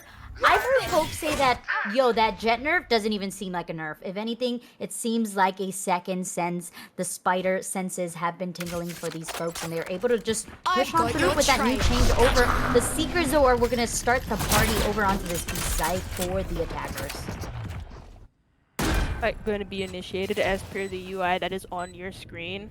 Spike planted Nick. Teleforce. And now we're at a 5v5. 5v5 retake though for TTZ as they look to start this off from both sides. They pinch Nick, he's down and out for the count. The slow is there and Alec is the one to be slow. Though the lineups have to be on point. They know about C16's position. He gets one, he gets two! That's two! He can hit the planter or the diffuser, sorry. But as 2K from the Jet, one for B-Naz. The only one left is Alec. The diffuser's already in half. Can he get it to full? No! C16 with a huge 3K. The Jet's coming alive. And he does die. Okay, so that's fine. He loses the rifle, but he can rebuy it back. That's okay. That was What's crazy is the knives, Wumby. Oh, that's crazy. Yeah. Circus knives, you know. But instead of them being circus knives, they're deadly. Yeah. He whiffed the first one, which I was like, oh my god. But then he got the second, and then he kind of hit the diffuser, but then he finds the last one. We were so focused on the breach, he actually decided to wrap around and was able to eliminate Alex on that defuse right before it went through. Alex says overdrive on a fact. Good for one. Various says that's all you get though. He gets the follow-up and they find momentum, the rolling thunder coming out. It clears this whole C site and it forces the defenders back. The only one who is going to be within reaching distance was Vito, but he decides to back off with his team, and well, the Hunter's Fury is going to have to do some work, but it's not hitting. It's marked, the Hunter's Fury being wasted, and TTZ, well, they have to go into this like be naked. They have a clue of where these players are, not really. The Dark Cloud does go out to cover the vision from C-Long that these players are holding. A Vandal, or I'm so sorry, Vandal, but a Operator in the hand of Vito, as you do hear the shots ring out. For these players alive, the lineup from the fault line does go through. Smurf Sickles, bullseye with one, he's covering his diffuser. Vito still defusing, he has to spray through it, but the shots don't connect. It's Vito to defuse the bomb, but that was one off of some heroics from the Sova of Bullseye. About a big 3K to end off that round. Yeah, that Rolling Thunder came in really nice for UCD to get onto the site. But I have to say, the choice to play off of C-Long, you have to have at least a Soba to give you intel. You have to have some way. You have to have a lineup, a Molly lineup, some sort of lineup to get people off of the spike. And unfortunately, that was not the case. So I really do have a lot of question marks in my head for UCD on that play. Specifically, maybe they were thinking, we might get this. But little did they know that it was actually going to be TTZ who was able to clutch that out. They're going to go for this mid play, and I suspect that with that, they are going to all be playing off on window and garden, which are going to have to worry about the flank. They do have a trademark on the A-link, but they don't have anything for that C-long flank. So if TTZ wants to go for that, they may get a chance to. Gonna attack onto his doppelganger, but he gets mowed down. It looks like UDC were reading into that. They thought of the possibility of them rotating through C, and they were able to pinch it. There goes Vito to die. And now the last player is Bullseye. He gets one. It's a team ace, though, for not TTZ, sorry, UDC. Again, I should remember their name by now. They're leading. They're on match point. Beautiful, beautiful plant into the B site. And they were able to just pinch the last remaining defenders in B from garage, from mid itself. Nobody really going over towards A because again they had that trademark to cover that. But again, like you didn't have anything to cover the C side. But again, they just rushed straight into it. Yeah, that's a problem. I mean, unlucky. You really didn't know what was. You didn't have a lot of information gathered for TTZ. Now they're gonna have to worry about this last hit as this C site is getting aggressed on. 2 flashes go on through. Vito does get flashed once, but unable to get flashed twice. Oh no, the C16 gets flashed by his own teammate. Vito's able to get away with his life. I'm so sorry. I spoke too soon. I jinxed him. He's dead. I'm so sorry. 3v2 though. And advantage for TTZ. Various though with a huge flank. 12-7. It's a big, big round for Gluey. He has to find 2. He is on 45 HP, has a Vandal in hand. But the Rolling Thunder goes out. Doesn't hit Nick. That is huge, but that is an even bigger kill. He's gonna have to go up against Various. 100 health, 50 shields. And it is Various who switches over to the classic. He's trolling. Kick him out of VLS. He's trolling. Oh.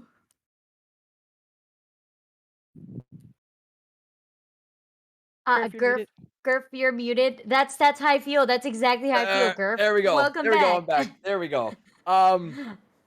Crazy game. Crazy game too. Much better showing from TTZ, but oh my goodness, this squad was looking so damn strong. UCD came through, dominated tonight, take it home 2-0, and absolutely insane from the side of this UCD squad. I cannot, my jaw was on the floor that entire I think that entire game. A couple times where Alec stepped up and did amazing to clutch those key rounds for the TTZ squad, but I cannot believe the vigor and the speed that C16 was able to hit up some of those sites, especially that C site was in and on the back of it before anybody from TTZ was even able to be there. So it's just madness in my mind, but so much fun to watch. Go with your thoughts. Let me know what you're thinking. We'll start with you, Cute Noob. I have to say, I understand why C16 needs to be on Jet every single round. Subpar on Raze, I have to say. A little less than expected, but once that switch to the Jet came through, it just made sense. Just really comfortable on the agent, maybe needs a little more practice on the race, but the Jet itself just phenomenal. Ben as well on top. And although Various wasn't on that top leaderboard, the flashes, the stuns, the aftershocks were on point, and we have to talk about that right click on the classic to end off that 13-7. It just was necessary.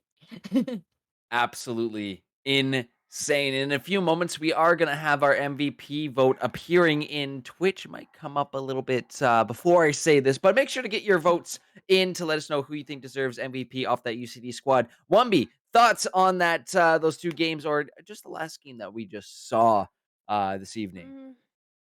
Yeah, I think my thoughts have already been said and done on Bind before we went to break. On Haven, I felt like TCC most definitely played a lot better. That was a different team than what we saw in Haven. Sorry, on Bind.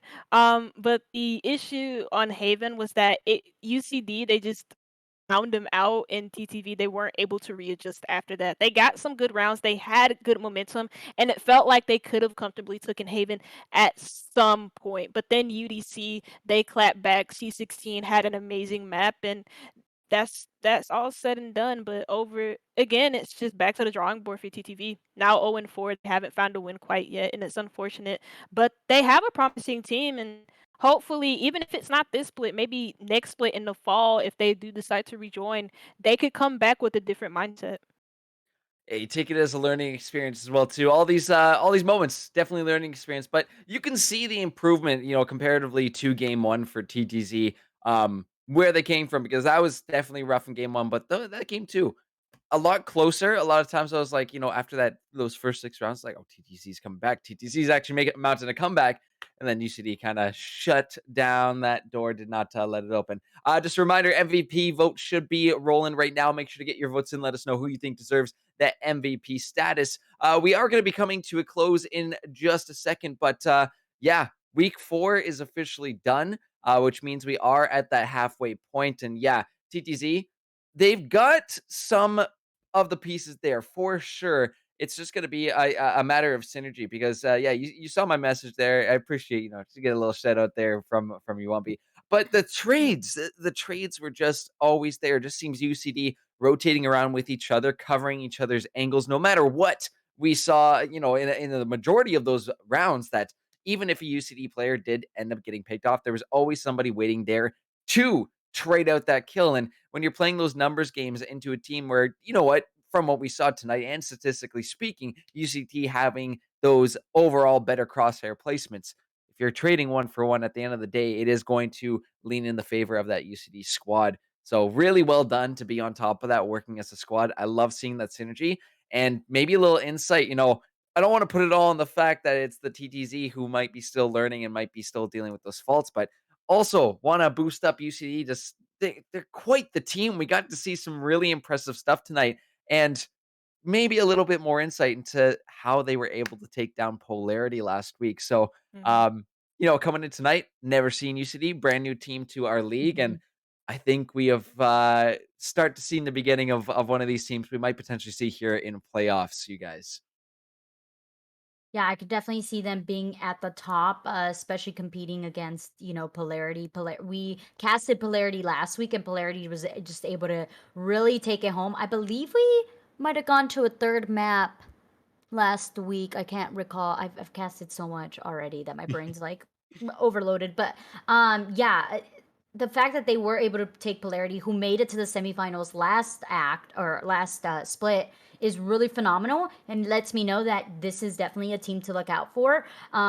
I do want to say, though, we were talking about how well synergy there is on the side of UCD. I think that we started to see a little bit of synergy coming out from Alec and Gluey, Mhm. which won them a lot of rounds, if we may say. Like, he got them For on sure. that winning streak. So if they can combine that all together and really get it going, and I also think something that might have happened in between that kind of momentum shift was the fact that they got a little bit scared about that push that happened from UCD, and I think that might have thrown them off. Little side note: if you guys rewatch this, or if you're watching it now, don't be scared. Adapt. That's the whole thing about Valorant, is adapting to what's given to you.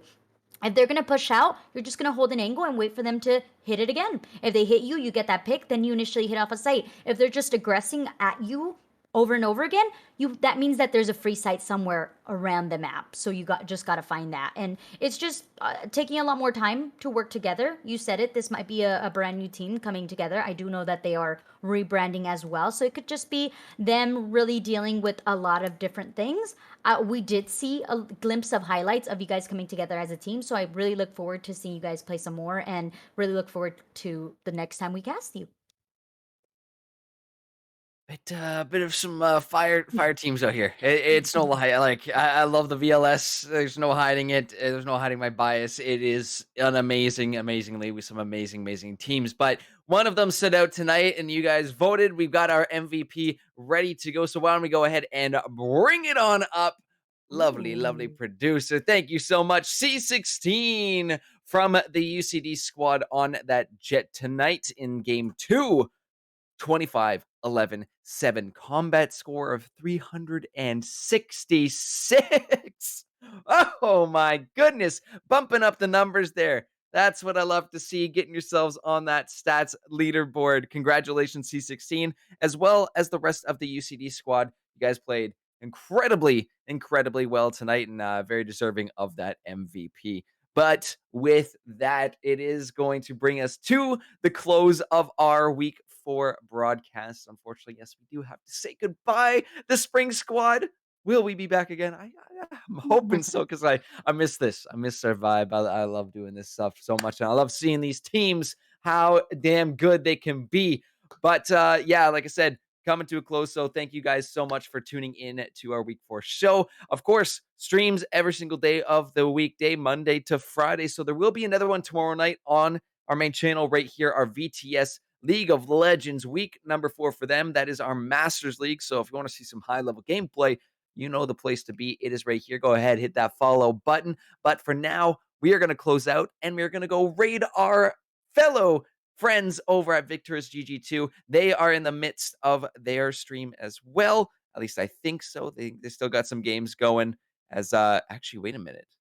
I think they also got a 2-0, so we're not going over there because we're going to be closing out. no. I know, 2-2-0s tonight, short night at Victor's, but it was a fun one regardless. So thank you guys so much for tuning in. I have been Gurf. This has been Cute Noob and Wumby. We will see you all around in the Victorious community at some point, at one point or another. So make sure to tune in, hit that follow button because we can't wait to have you back. See you next time.